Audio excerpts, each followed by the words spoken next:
Good morning friends, कैसे आप लोग। आप लोगों का स्वागत है आपके अपने channel future online classes Sonpur में। जैसा कि आप लोग जान रहे थे कि हम लोग बिहार डीएलएड 2026 में साइंस से संबंधित क्वेश्चन प्रैक्टिस कर रहे थे। इस क्रम में हम लोगों ने 3 सेट लगा चुके हैं। आज चौथा सेट है और हम हर सेट में 20 क्वेश्चन को लगा रहे हैं। और यदि आप इस सेट को हर वीडियो को देखते आए होंगे तो आप इस बात को एनालाइज किए होंगे कि हर वीडियो में एक या दो क्वेश्चन पुराने वाले सेट से मिलता है। इस सेट में भी पहले वाले क्वेश्चन से एक दो क्वेश्चन जरूर मिलेगा। आप यदि ऐसा एनालाइज करवाइएगा या हम बता देंगे। तो चलिए आज के पहले प्रश्न की ओर चलते हैं। आज का पहला प्रश्न है, पौधे के नस्लों में सुधार करने का लक्ष्य उत्पादित करना है। मतलब कि जो पौधा का नस्ल होता है उसमें सुधार करने का लक्ष्य क्या है? उत्पादित करना है। रोग मुक्त प्रजातियां, अधिक उपज देने वाली प्रजातियां, शीघ्र परिपक्व होने वाली प्रजातियां, या उपरोक्त सभी। तो फर्स्ट क्वेश्चन में क्या कह रहा है? फर्स्ट क्वेश्चन में कह रहा है कि जो पौधा होता है वो पौधे के जो नस्ल में सुधार किए जाते हैं वो क्यों किए जाते हैं। जैसे कि हाइब्रिड सुनते होंगे कि हाइब्रिड ये फसल है, हाइब्रिड फल है, वो क्यों कहा जाता है? हाइब्रिड क्यों किया जाता है? फलों के पौधे के नस्लों में सुधार क्यों किया जाता है? पौधे और फसलों के सुधार करने का मुख्य उद्देश्य ये है कि अधिक उपज हो, कम समय में, कम लागत में और अधिक उपज दे। उसके बाद मतलब कि इसको ज्यादा मेहनत ना करना पड़े, ये मुख्य कारण है। तो यहाँ पे पहला में क्या दिया? पहला में कह रहा है रोग मुक्त प्रजातियां। तो ये भी एक इंपॉर्टेंट पॉइंट है कि हाँ, रोग मुक्त प्रजातियां होनी चाहिए। यदि हम ऐसा फसल करते हैं और वो रोगहीन है, मतलब कि वो फसल नहीं कर रहा, उसका जो फसल है वो खराब हो जा रहा है, तो वो भी सही नहीं है। दूसरा में क्या करा है? अधिक उपज देने वाली प्रजातियां, मतलब कि वो अधिक उपज देती है। मतलब कि मानिए कि आप एक कट्ठा में बो रहे हैं और वो आपको सफिशियंट नहीं है, आपके परिवार के लिए सफिशियंट नहीं है, तो वो नहीं हो सकता है, वो आपके लिए फायदेमंद नहीं है। लेकिन यदि आप एक कट्ठा में ही बो रहे हैं और वो आपके परिवार के साथ साथ आप उससे बेच के कुछ कमा भी रहे हैं, तो वो आपके लिए बहुत इंपॉर्टेंट हो जाएगा। तो अधिक उपज भी जरूरी है। नेक्स्ट बात करते हैं शीघ्र परिपक्व होने वाली प्रजाति। मतलब शीघ्र परिपक्व मतलब कि कोई फसल 6 महीना लग रहा है तैयारी होने में, और उसी को आप हाइब्रिड मतलब कि जो पौधे के नस्लों के सुधार करके आप कोई पौधा को बोते हैं और वही 6 महीना का फसल आपको 4 महीना में प्राप्त हो जा रहा है, तो वो आपके लिए फायदेमंद हो सकता है। मतलब कि उपरोक्त सभी, मतलब ये जितनी बातें रखा गया है ये सभी बातें क्या है? तो उपरोक्त बात सही है। मतलब कि ऑप्शन डी क्या हो जाएगा? ऑप्शन डी सही हो जाएगा। मतलब ये जितनी बातें कही गई है यहाँ पे, ये सभी को ध्यान में रखते हुए, नजर में रखते हुए वो ये पौधे के नस्ल में क्या किया जाता है? सुधार किया जाता है। अब हम नेक्स्ट प्रश्न की ओर चलते हैं। तो नेक्स्ट प्रश्न में क्या करा? निम्नलिखित में से कौन कौन द्विक्षारकीय है? द्विक्षारकीय अम्ल है। तो फर्स्ट में क्या दिया है? HCl। सेकेंड में क्या दिया है? H3PO4। थर्ड में क्या दिया है? HNO3। और फोर्थ की बात करें तो H2SO4। तो द्विक्षारकीय अम्ल, द्विक्षारकीय अम्ल के बारे में हम सेट 1 या 2 हमको याद नहीं आ रहा है, बट हम वहां पे भी ये प्रश्न आया था कि द्विक्षारकीय अम्ल क्या होता है। और इस सेट के दूसरे क्वेश्चन में ही आ गया कि द्विक्षारकीय अम्ल किसे कहते हैं। मतलब कि द्विक्षारकीय अम्ल वो होता है, या द्विक्षारकीय जो दो प्रोटॉन या दो हाइड्रोजन को त्याग करे, उसको क्या बोलते हैं? द्विक्षारकीय अम्ल। इसके अलावा बात करें इसको क्या बोलते हैं? मोनोबेसिक। द्विक्षारकीय अम्ल जो दो हाइड्रोजन या दो प्रोटॉन को त्याग करे, दो हाइड्रोजन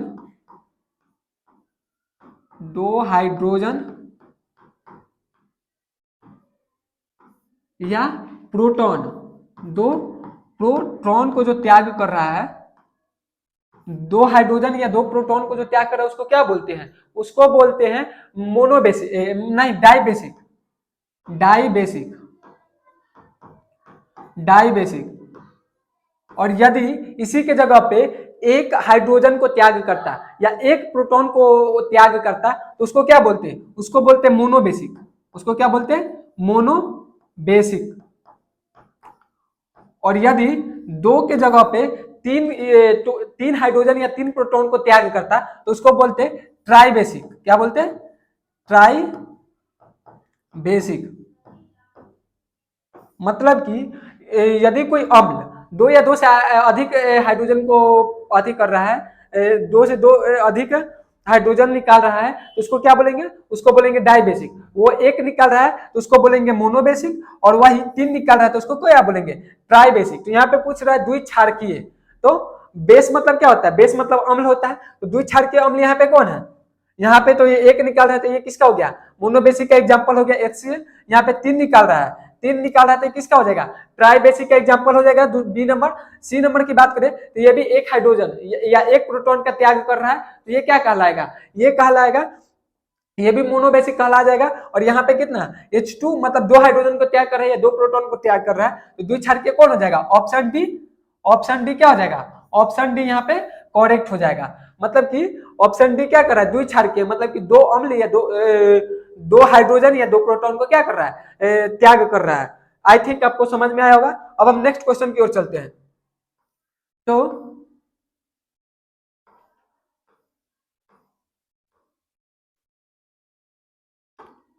नेक्स्ट क्वेश्चन में पूछ रहा है निम्नलिखित में कौन प्रोपैनिक अम्ल है, प्रोपैनिक अम्ल। ये भी क्वेश्चन सेट फर्स्ट में हम लगाए थे, सेट फर्स्ट में भी ये भी प्रश्न 2 या 3 नंबर पर आया था कि प्रोपैनिक अम्ल किसे कहते हैं, और यहाँ पे भी आ गया कि प्रोपैनिक अम्ल क्या है, निम्नलिखित में से प्रोपैनिक अम्ल कौन है, कौन CH3 CH3 CO CH2 CH2 CH3 है, या ऑप्शन बी है, या ऑप्शन बी है, या ऑप्शन ए है, या ऑप्शन सी है, या ऑप्शन डी है, उपरोक्त सभी है, या ऑप्शन बी या सी या डी। यदि आप इसे पहले वाले वीडियो को देखे होंगे तो आपको पता होगा आंसर। यदि आप इसे पहले वाले वीडियो को नहीं देखे होंगे तो हम आपको बता देते हैं कि प्रोपैनिक अम्ल किसको बोलते हैं। प्रोपेन, आप ये वाला टेबल याद क्योंकि meth eth prop but pent hex hept oct dec, ये क्या है, ये ऑर्गेनिक केमिस्ट्री का एक पार्ट है। मतलब ये ऑर्गेनिक केमिस्ट्री में पढ़ा जाता है। ऑर्गेनिक केमिस्ट्री में कार्बन की संख्या पे, मतलब जो एक कार्बन को त्याग करता है उसको मोनो क्या बोलते हैं, क्या आप अभी बोले थे, प्रोपेनिक मेथ मेथ बोलते हैं, जो दो करता है उसको मेथ एथ, उसको प्रोप तीन को, ब्यूट चार को, पांच कर रहा है तो पेंट, हेक्स से ऐसा ही जो 10 करता है उसको ऑक्ट, 8 करता है ऑक्ट, नॉन 9 और 10 को हेप्ट बोलते हैं। तो उसी दौरान यहाँ पे क्या पूछ रहा है, प्रोपेनिक, तो कितने नंबर पर आता है, मेथ एथ प्रोप। प्रोप में कितना कार्बन होना चाहिए, 3 कार्बन होना चाहिए। यदि 3 कार्बन है तो इसके साथ कितना आएगा, इसके साथ क्या लगा, प्रोपेन के साथ इक लगा है, ओइक। इसको क्या बोलते हैं, इंग्लिश में बात करें तो इंग्लिश में इसको लिखते हैं प्रोपोनोइक नोइक। OIC लगा हुआ है, तो OIC लगा हुआ है तो इसका फॉर्मूला क्या होता है, OIC का फॉर्मूला होता है, OIC का फॉर्मूला आता है COH और डबल O ऊपर होता है, डबल O ऊपर होता है। मतलब ऑक्सीजन कितना बॉन्ड बनाता है, ऑक्सीजन 2 बॉन्ड बनाता है, तो कार्बन के साथ ऑक्सीजन कितना बॉन्ड बना है, 2 ऑक्सीजन बनाया है। और यहाँ पे ऑक्सीजन 2 बॉन्ड बनाता है तो एक बॉन्ड कार्बन के साथ बना लिया और एक बॉन्ड हाइड्रोजन के साथ बना लिया, तो ये भी संतुलित हो गया, ये भी संतुलित हो गया। और कार्बन कितना बॉन्ड बनाता है, कार्बन 4 बॉन्ड बनाता है, 3 बॉन्ड यहाँ बना लिया, एक बॉन्ड यहाँ बना लिया, तो ये किसका है, ये ओइक है। ये प्रोपेन के साथ जो ओइक लगा हुआ है ये है। अब बात करते हैं प्रोपेन। प्रोपेन में 3 कार्बन होता है, एक कार्बन यहाँ पे आ गया, अब 2 कार्बन और लिख देते हैं, एक कार्बन और दूसरा कार्बन। एक कार्बन एक इससे अभिक्रिया कर लेगा, एक इससे कर लेगा, एक हाइड्रोजन इसके नीचे होगा और एक हाइड्रोजन इसके ऊपर होगा, और इसके साथ भी एक हाइड्रोजन नीचे और एक हाइड्रोजन इसके ऐसे और एक हाइड्रोजन इसके क्या होगा, ऊपर होगा। तो ये क्या हो गया, ये भी 4 बॉन्ड बना, 1 2 3 4। ये भी कार्बन कितना बॉन्ड बना, ये भी कार्बन 1 2 3 4 बना लिया, और ये कितना, ऊपर 2, इधर 1 3 और एक यहाँ 4, मतलब कि सब के सब संतुलित हो गया। और ये क्या बना लिया, प्रोपोनोइक अम्ल बना लिया। और इसको हम ऐसे भी लिखते हैं CH3CH2, और इसको क्या लिख देंगे COOH। आपको ऐसा भी ऑप्शन में आ सकता है, यदि यहाँ पे तो ऑप्शन बी में, ऑप्शन बी सही हो जाएगा, क्या हो जाएगा इसका, ऑप्शन बी क्या हो जाएगा, ऑप्शन बी करेक्ट हो जाएगा। और यदि आपको ऐसा फिगर न बना के, ये भी लिख के आता CH3CH2COOH, यहाँ पे क्या है CH3COCH2, मतलब कि ऐसे में ही आ सकता है, जैसे यहाँ पे लिखे हैं ये वाला ऑप्शन में आएगा, तो आप ये मार के आइएगा, प्रोपोनोइक अम्ल का ये स्ट्रक्चर हो गया और ये फॉर्मूला हो गया। नेक्स्ट क्वेश्चन की ओर चलते हैं। तो नेक्स्ट क्वेश्चन क्या कह रहा है, नेक्स्ट क्वेश्चन की हम बात करें तो नेक्स्ट क्वेश्चन में बोल रहा है कि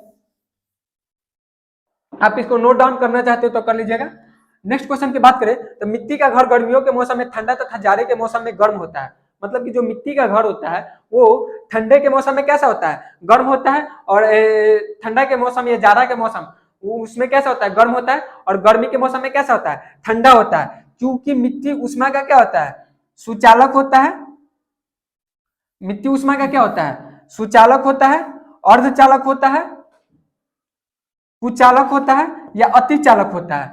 तो आप बताइए कि मिट्टी उष्मा का क्या होता है।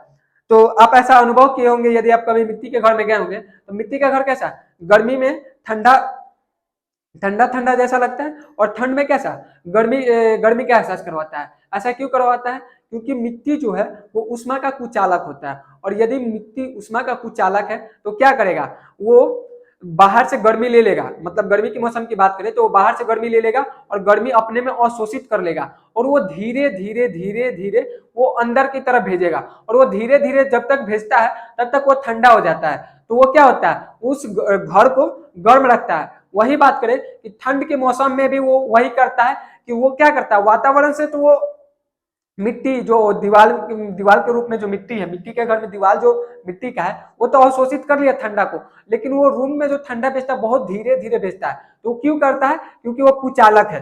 तो मिट्टी क्या है, क्योंकि मिट्टी उष्मा का क्या है, कुचालक है। यदि वो उष्मा का सुचालक होता तो वो क्या करता, उधर से लेता, बाहर से उस वातावरण से गर्मी लेता और डायरेक्ट अंदर भेज देता।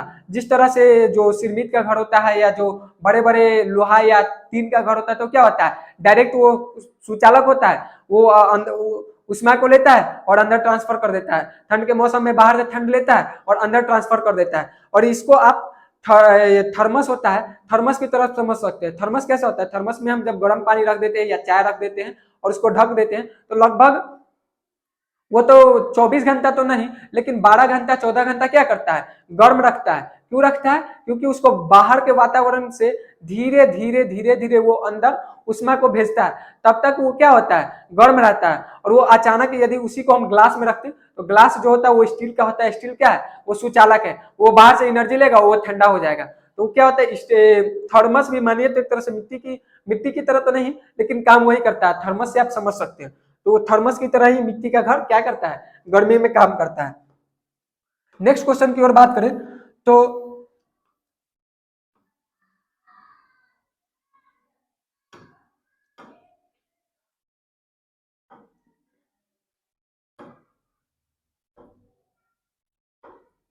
नेक्स्ट क्वेश्चन क्या बोल रहा है, निम्नलिखित में से कौन विहेक्टर के वर्गीकरण में अकेशरुकी जीवों में से नहीं है। मतलब कि निम्नलिखित में से जो विहेक्टर साहब है उनके वर्गीकरण के अकेशरुकी जीवों में से नहीं है। तो सबसे पहले हम जानते हैं कि अकेशरुकी जीव कौन होते हैं। अकेशरुकी जीव मतलब कि वैसे जीव जिनके पास रीढ़ की हड्डी नहीं होती है। जिनके पास रीढ़ की हड्डी नहीं होती है वो अकेशरुकी जीवों में गिने जाते हैं।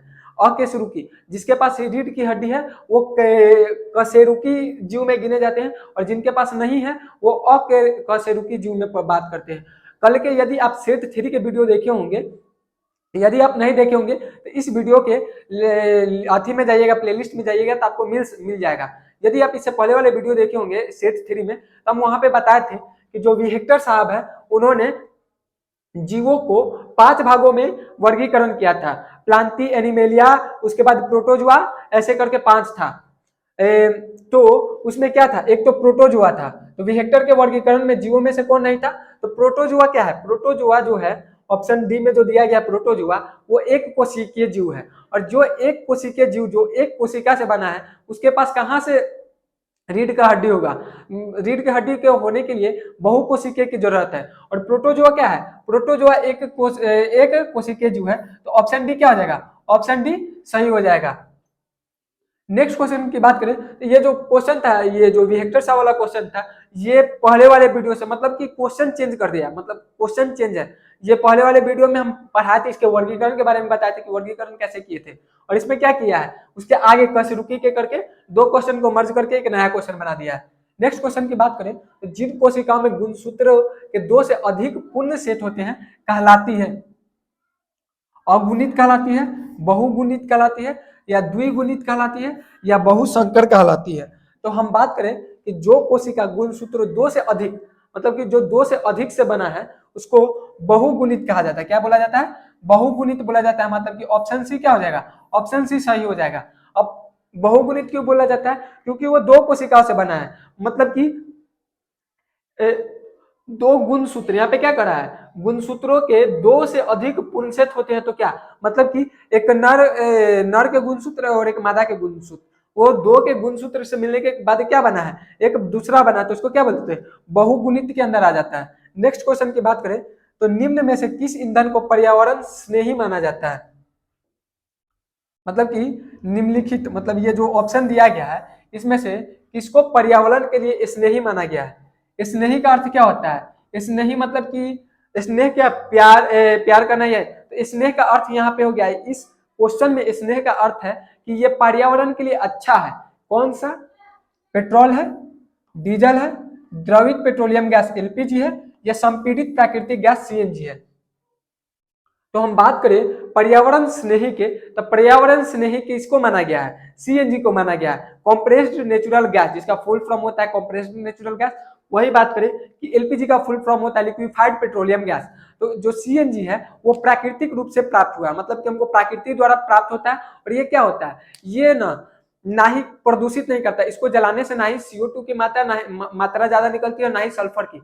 वही बात करें कि जब हम पेट्रोल का यूज करते हैं तो इससे बहुत ज्यादा धुआं निकलती है, बहुत सारा गंध निकलता है, और इससे सल्फर निकलता है, कार्बन डाइऑक्साइड, इसके अलावा बहुत सारे गैस निकलती है, और ये सारी गैस जो होता है वो वायुमंडल में जाकर क्या करता है, वो हवा में मिल जाता है, और हवा मिलने के बाद वो जल के जो बूंद होते हैं उसमें मिल जाता है, और वो जल के बूंद बारिश के रूप में आते हैं और वही एसिड रेन का रूप ले लेते हैं। तो वो कौन होते हैं, पेट्रोल हो जाता है, डीजल हो जाता है। ये दोनों बहुत ज्यादा क्या करते हैं, बहुत ज्यादा प्रदूषित होते हैं। लेकिन स्नेही का बात कर रहा है तो स्नेही सीएनजी है, और इसको गवर्नमेंट भी, मतलब कि सरकार भी क्या है, इसको कहती है कि हाँ सीएनजी के गाड़ी को यूज कीजिए, सीएनजी बस आ गया, कार आ गया, बहुत तरह के सीएनजी का आ गया है।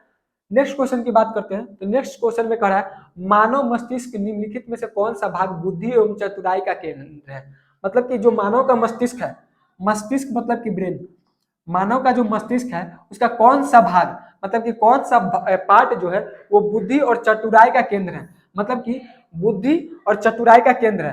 पहला में क्या दिया है, पहला में दिया है सेरिब्रम, ऑप्शन बी में दिया गया है मेडुला, ऑप्शन सी में दिया गया है सेरिबेलम, और ऑप्शन डी की बात करें ऑप्शन डी में क्या दिया है, हाइपोथैलेमस। हाइपोथैलेमस इसका क्या दिया गया, हाइपोथैलेमस। तो हम मस्तिष्क की बात करते हैं, हम अपने ब्रेन की बात करते हैं, तो हमारे ब्रेन को तीन भागों में बांटा गया है। एक को कहा जाता है अग्र मस्तिष्क, एक को बोला जाता है मध्य मस्तिष्क, एक को बोला जाता है पश्च मस्तिष्क। अग्र मस्तिष्क को बोला जाता है हेड ब्रेन, मिड ब्रेन और हिंड ब्रेन। हिंड ब्रेन पीछे वाले को बोला जाता है, बीच वाले को मिड ब्रेन, और आगे वाले को अग्र मस्तिष्क। अग्र मस्तिष्क को तीन भागों में बांटा गया है, एक है सेरिब्रम, एक है थैलेमस, एक है हाइपोथैलेमस। मतलब कि अग्र मस्तिष्क की बात करें तो अग्र मस्तिष्क को कितने भागों में बांटा गया है, अग्र मस्तिष्क, अग्र मस्तिष्क को कितने भागों में बांटा गया है, तीन भागों में बांटा गया है। एक तो है, फर्स्ट की बात करें तो वो है सेरिब्रम, सेरिब्रम। सेकंड की बात करें तो वो है थैलेमस, थैलेमस। और थर्ड की बात करें तो थर्ड है हाइपोथैलेमस।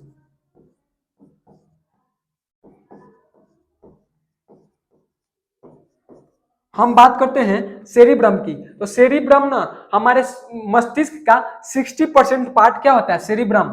मतलब कि हमारे मस्तिष्क का सबसे बड़ा भाग कौन है, अग्र मस्तिष्क, और अग्र मस्तिष्क का सबसे बड़ा भाग कौन है, सेरिब्रम। सेरिब्रम क्या है, अग्र मस्तिष्क का सबसे बड़ा भाग है, और ये हमारे मस्तिष्क का कितना परसेंट होता है, 60% होता है। और यही सोचने के लिए, समझने के लिए या जिज्ञासा, हमारे किसी नई चीज को सीखने के लिए जो जितना भी जरूरी होता है वो कौन किसके अंदर आता है, ये सब सेरिब्रम के आता है। थैलेमस का काम क्या है, थैलेमस का काम है कि जो बाहरी वातावरण में जो कुछ भी हो रहा है, मौसम चेंज या किसी भी तरह का जो कुछ भी हमारे जो स्किन से पता चलता है, या हम जो अति करते हैं, जो हमारा इंद्रिया के द्वारा बताया जाता है, इंद्रिया तो सेरिब्रम के अंदर आ जाता है। सेरिब्रम इंद्रिया को भी जो कंट्रोल करता है वो कौन करता है, सेरिब्रम ही करता है। लेकिन थैलेमस जो हमारे बाहरी वातावरण में हो रहा है, हमको कोई चीज को छू रहे और टच हो रहा है, वो गर्म गर्म लग रहा है, कोई चीज हमको ठंडा लग रहा है, मौसम के चेंज होने के कारण हमको लग रहा है कि हाँ मौसम ठंडा हो रहा है, गर्म हो रहा है, तो ये सब किसके अंदर आता है, थैलेमस। और हाइपोथैलेमस हमारे शरीर के अंदर जो हो रहा है, हमारे शरीर के अंदर जो भी तरह का परिवर्तन हो रहा है, गर्मी लग रहा है, उल्टी जैसा मन कर रहा है, या किसी भी तरह का हो रहा है, वो किसके अंदर आता है, वो हाइपोथैलेमस के आगे अंदर आता है। उसके आगे बात करें अग्र मस्तिष्क, मध्य मस्तिष्क की बात करें तो मध्य मस्तिष्क क्या करता है, मध्य मस्तिष्क हमारा अग्र मस्तिष्क और मध्य मस्तिष्क को पश्चिम मस्तिष्क और अग्र मस्तिष्क को जोड़ने का काम कौन करता है, मध्य मस्तिष्क करता है। और उसका भी दो पार्ट होता है, एक होता है कर्पोरा, एक होता है सेरिब्रल पेंडिकल। मतलब कि उसका एक भाग होता है कर्पोरा और दूसरा होता है सेरिब्रल पेंडिकल। नेक्स्ट बात करते हैं तो नेक्स्ट होता है पश्च मस्तिष्क। पश्च मस्तिष्क को भी दो भागों में बांटा गया है, एगो है सेरिबेलम, एगो है मेडुला अबलगंता, एगो उसका भी है मेडुला अबलगंता, मेडुला अबलगंता, और एक क्या है, एक है सेरिबेलम।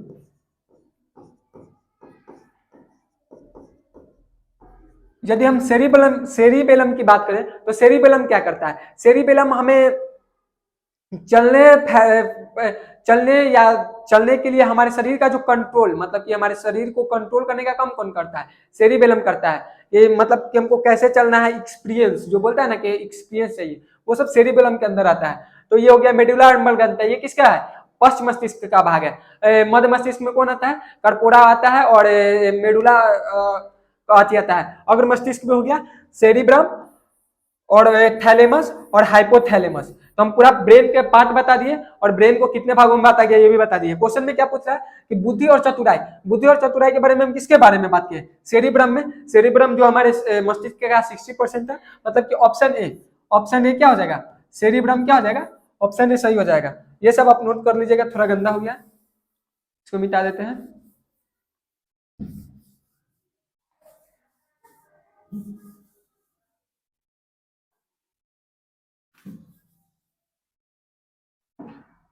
ऑप्शन ए क्या हो जाएगा, ऑप्शन ए सही हो जाएगा। नेक्स्ट क्वेश्चन की बात करें तो नेक्स्ट क्वेश्चन क्या कर रहा है, निम्नलिखित में किसमें त्रिगुणित केंद्र पाए जाते हैं, निम्नलिखित में से किसमें त्रिगुणित केंद्र, मतलब कि तीन गुण के केंद्र पाए जाते हैं, केंद्रक पाया जाता है, केंद्रक। पहला दिया है फल, दूसरा दिया गया है बीज, तीसरा दिया गया युग्मज, और चौथा क्या दिया गया, भ्रूणपोष।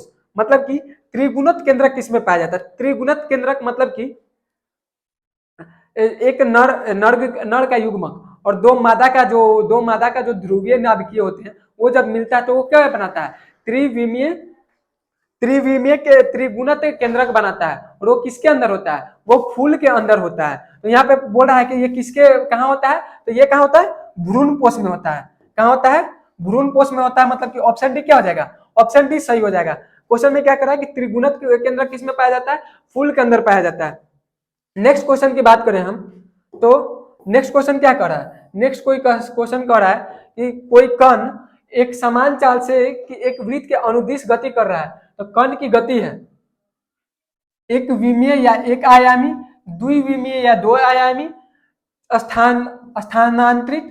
ऑप्शन डी में क्या कर रहा है, दोलन। तो यहाँ पे क्या कर रहा है, कोई कण एक समान चाल से एक वृत्त के अनुदिश काम कर चल रहा है, किसके कहाँ चल रहा है, एक वृत्त के। तो ये क्या हो गया, एक वृत्त हो गया, और इस वृत्त की क्या कर रहा है, अनुदिश गति कर रहा है। मतलब कि इसके ऊपर क्या कर रहा है, इसके ऊपर चल रहा है। मतलब कि वो ऐसे ऐसे क्या कर रहा है, वो ऐसे ऐसे चल रहा है। तो इस पे कितने तरह के फोर्स लगेंगे, इस पे ये ऐसे ऐसे चल रहा है तो इसको इधर वेलोसिटी चल जाएगा, यहाँ से ऐसे वेलोसिटी चल जाएगा, इधर से यहाँ पे ऐसे वेलोसिटी निकल जाएगा। तो यहाँ पे दो तरह के फोर्स लग रहे हैं, एक तो लग रहा है सेंट्रीफ्यूगल एक्सेलरेशन, सेंट्रीफ्यूगल फोर्स लग रहा है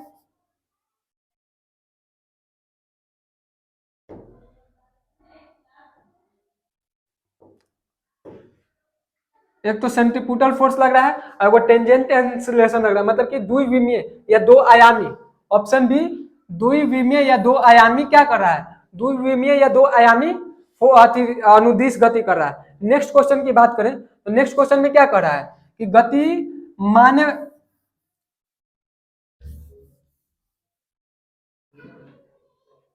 गति वर्तमान मान में मान है लगभग, मतलब कि जी का वर्तमान मान है लगभग, जी का वर्तमान मान कितना है 6.673 into 10⁻⁻11 Newton metre square K G square, 6.73 into 10⁻11 newton metre square K G -2, 6.73 into 10⁻11 newton metre square K G square, या 9.8 मीटर स्क्वायर। इसमें से जी का वर्तमान मान क्या है, तो जी का फुल फॉर्म क्या होता है gravitational constant, G are a gravitational constant.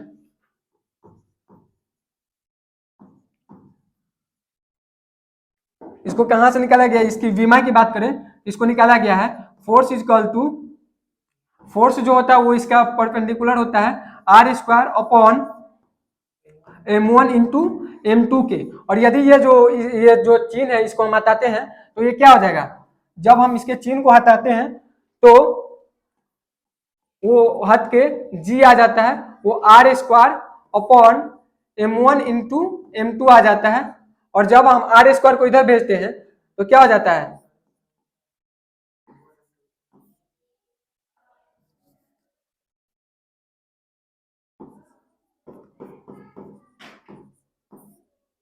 Sorry F R square m1 into m2 हो जाता है इक्वल टू जी। तो फोर्स का क्या होता है, फोर्स का न्यूटन होता है, और ये क्या हो जाता है आर स्क्वायर मतलब मीटर स्क्वायर, और m1 इंटू m2 का क्या हो जाएगा के जी स्क्वायर मतलब कि Newton metre square K G square. और यदि हम इसको भी ऊपर ले जाते हैं तो क्या हो जाएगा Newton metre square K G -2, ये क्या हो गया, ये इसका मात्रक हो गया। और यहाँ पे पूछ रहा है जी का वर्तमान मान, तो जी का वर्तमान मान कितना होता है, जी का वर्तमान मान की बात करें तो 6.673 इंटू 10⁻11 मतलब कि ऑप्शन है सही हो जाएगा। वही बात करें कि जी के जगह पर ग्रेविटी एक्सेलरेशन का पूछता तो ऑप्शन डी 9.8 मीटर स्क्वायर हो जाता। नेक्स्ट क्वेश्चन की बात करते हैं,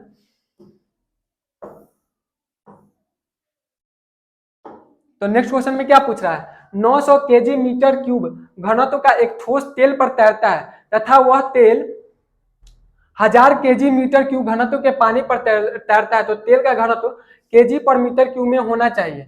मतलब कि कोई एक घनत्व है, कोई ठोस घनत्व है जिसका वजन कितना दिया गया है, उसका वजन दिया गया है 900 केजी पर मीटर क्यूब, और वहीं पे एक तेल का घनत्व पूछ रहा है, तेल 1000 मीटर क्यूब, पानी का घनत्व यहाँ पे दिया है, पानी का घनत्व दिया गया है 1000 मीटर केजी पर मीटर क्यूब घनत्व के पानी पर तैरता है, तो तेल का घनत्व कितना हो जाएगा। तो यहाँ क्या कर रहा है, यहाँ पे कह रहा है कि ठोस का घनत्व 900 है, और ये क्या कर रहा है ठोस तेल पर तैर रहा है, मतलब कि ठोस का जो अति होगा, हम बात करते हैं ठोस का जो घनत्व होगा, जो सॉलिड सब्सटेंस है, जो सॉलिड सब्सटेंस है उसका जो घनत्व होगा वो घनत्व कितना होगा, वो तेल से कम होगा, मतलब कि तेल का जो घनत्व है वो सॉलिड सब्सटेंस से ज्यादा होगा, मतलब कि तेल का घनत्व 900 से अधिक है। और वही बात करें कि यहाँ पे पानी का घनत्व, तो पानी का घनत्व क्या है, पानी का घनत्व तेल क्या है, तेल पानी पर तैर रहा है, मतलब तेल पानी पर तैर रहा है, मतलब कि पानी का घनत्व तेल से ज्यादा है, मतलब कि तेल और पानी का जो तेल का जो घनत्व होगा वो 900 से ज्यादा होगा और 1000 से कम होगा। तो ऑप्शन की बात करें तो ऑप्शन ए में क्या दिया है 950, ऑप्शन बी में दिया है 850, ऑप्शन सी में दिया गया है 800, और ऑप्शन डी की बात किया गया है तो 1050। तो ये है ऑप्शन ए हो जाएगा, ऑप्शन ए 950। अब यदि इसको सॉल्व करना चाहते हैं, ये हो गया, ये हम बिना अति के, बिना फॉर्मूला या अति के आंसर निकाले, ये कॉमन सेंस से। यदि हम इसको फॉर्मूला से लगाएं तो फॉर्मूला से क्या करेंगे, 1000 को 900 से क्या कीजिए आप ऐड कर दीजिए, इसके दोनों के घनत्व को ऐड कर दीजिए और इसको 2 से डिवाइड दे दीजिए, तो कितना हो जाएगा 1900 हो जाएगा। और 1900 को जब 2 से डिवाइड दीजिएगा तो फिर भी 950 ही आएगा। तो आप इतना 9 फॉर्मूला लगा के आप डायरेक्ट क्या कीजिए ऑप्शन में मार दीजिए। क्यों, कैसे किए एक बार और ही समझा देते हैं। तेल का जो घनत्व है वो ठोस से ज्यादा है, तो क्या होगा, मतलब कि वो तेल का घनत्व तो 900 से ज्यादा और पानी से कम है, मतलब कि 1000 से कम है, इसका घनत्व तो कितना होना चाहिए, ऑप्शन से ही पता चल जाएगा 950। ऐसे क्वेश्चन तो हम ऑप्शन से ही देख के मार देंगे। नेक्स्ट क्वेश्चन की बात करते हैं। तो नेक्स्ट क्वेश्चन में कह रहा है बाहरी कान कहलाता है, मतलब जो हमारे कान का जो बाहरी पार्ट है वो क्या कहलाता है, कर्ण पल्लव कहलाता है, कर्णवत वर्त कहलाता है, कर्णपट कहलाता है, या मुग्धरक कहलाता है। तो हम क्वेश्चन नंबर बाहरी कान का की बात करें तो इसमें क्या होता है, बाहरी कान का जो बाहरी पार्ट होता है उसको हम कर्ण पल्लव कहलाता है। ये जो कर्ण पल्लव जो एक मनसीला और जो हड्डी होता है वो बहुत ही लचीला होता है, और ये क्या काम करता है, ये कर्ण पल्लव का काम की बात करें तो कर्ण पल्लव का काम है हमारे बाहरी आवाज को कान के छिद्र की ओर अंदर भेजना। तो क्या हो जाएगा, ये सही हो जाएगा। नेक्स्ट क्वेश्चन की बात करें,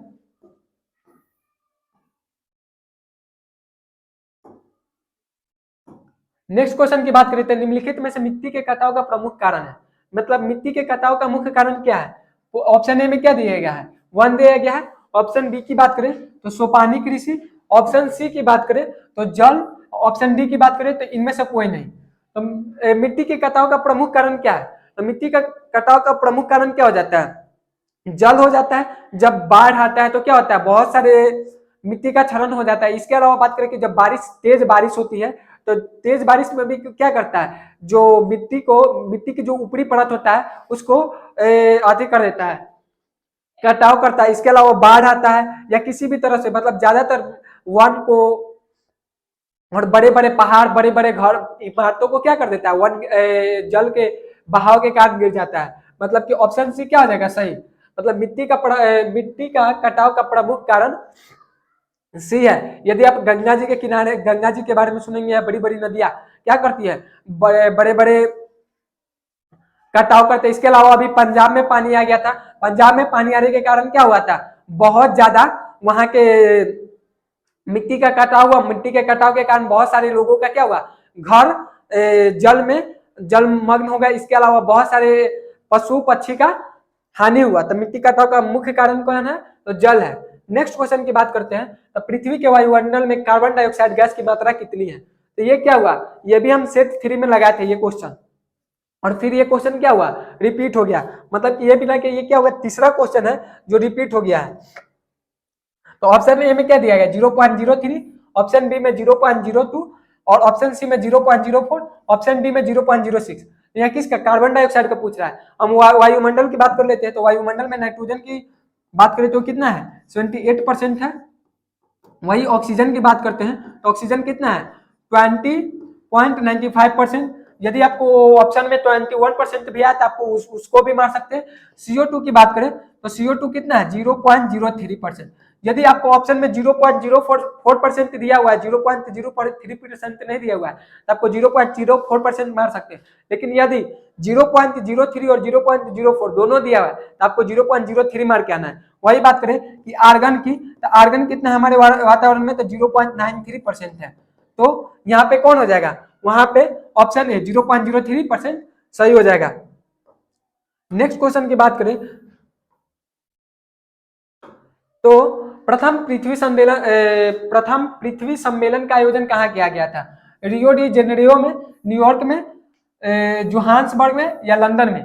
तो प्रथम पृथ्वी सम्मेलन को कहा, रियो डी जेनेरियो में क्या किया गया था, सर्वप्रथम वहां पे सम्मिलित किया गया था। नेक्स्ट क्वेश्चन की बात करते हैं, तो सलाल जल विद्युत उत्पादन केंद्र भारत के किस राज्य केंद्र शासित प्रदेश में है। मतलब कि कौन सा, सलाल जल विद्युत उत्पादन केंद्र, मतलब कि जल से विद्युत को उत्पादन किया जाता है। मतलब कि नीचे एक अथी लगा दिया जाता है चक्की की तरह, और उसको ऊपर से जब जल गिरता है तो वो गोल गोल घूमता है, उससे क्या होता है, बिजली का उत्पादन होता है। और ये क्या होता है, डैम के किनारे। तो यहाँ पे क्या लिखा है, सलाल जल विद्युत उत्पादन केंद्र भारत के किस राज्य में स्थित है। पहला क्वेश्चन में क्या, पहला ऑप्शन क्या दिया गया, हिमाचल प्रदेश, दूसरा में दिया गया पंजाब, तीसरा में कश्मीर, और चौथा में बिहार। न जो ये सलाल जल विद्युत उत्पादन केंद्र है ये कहाँ है, कश्मीर में है। वही हम बात करें कि आंध्र प्रदेश के कृष्णा नदी जो है, आंध्र प्रदेश के जो कृष्णा नदी है, आंध्र प्रदेश की जो कृष्णा नदी है, बिना लिखे ही बता देते हैं कि जो आंध्र प्रदेश के कृष्णा नदी है वहां पे नागा अर्जुन जल विद्युत केंद्र बनाया गया। इसके अलावा बात करते हैं तो जो गुजरात है वो गुजरात के गुजरात में जो नर्मदा नदी है उसके ऊपर सरदार सरोवर झील मतलब सरदार सरोवर जल विद्युत संयंत्र मतलब कि वहां पे जल विद्युत संयंत्र बनाया गया। इसके बात करें तो जो हिमाचल प्रदेश दिया गया है तो हिमाचल प्रदेश में सतलज जो नदी है, जो सतलज नदी जो पंजाब के पांच नदियों में से एक है सतलज नदी, वो भाखड़ा नंगल जल विद्युत मतलब उसके ऊपर कौन सा बनाया गया, भाखड़ा नंगल जल विद्युत। वही बात करें कि पंजाब के जो नर्मदा है उस पर कौन सा बनाया गया, सरदार जल विद्युत, और कृष्णा नदी पर नागा अर्जुन जल विद्युत संयंत्र। तो और कश्मीर में सलाल जल विद्युत उत्पादन। ये सब क्वेश्चन में पूछ सकता है तो बता दिए।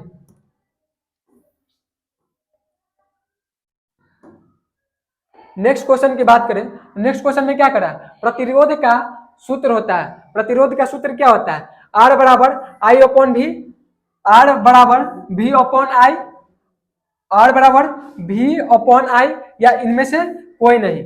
तो प्रतिरोध क्या होता है, प्रतिरोध को इंग्लिश में क्या बोलते हैं, रेजिस्टेंस।